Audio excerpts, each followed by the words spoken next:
Greetings, imagination connoisseurs, and to fans of the Designing Hollywood podcast everywhere. We here at the Designing Hollywood podcast wanted to take a moment to remember our friend Eddie Marks, president of Western Costume Company, since 1992.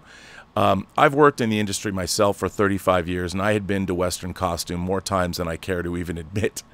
And it was a magical place. I mean, it literally represented 100 years worth of Hollywood history. Eddie Marks kept that great legacy of Western costume going.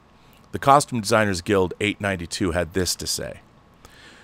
See, he was a member of the Costume Designers Guild and 705 member, and he was a close friend to the Guild and many of its constituents, and it is not possible to quantify his vast contribution, both professionally and personally, to our community.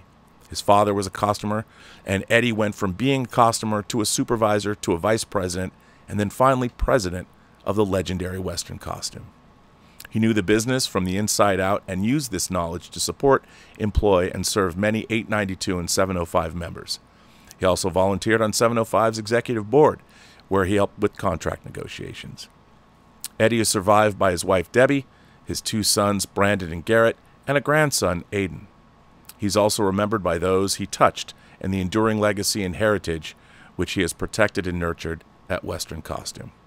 The Costume Designers Guild sends our sincere condolences to his family, colleagues, and friends, and we here at the Designing Hollywood podcast second that sentiment.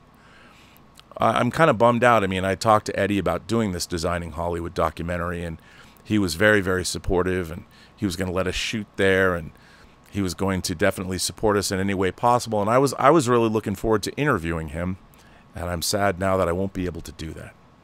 But once again, we remember here at the Designing Hollywood podcast, Mr. Eddie Marks. There will never be anyone like him again here in this business, and he will be missed.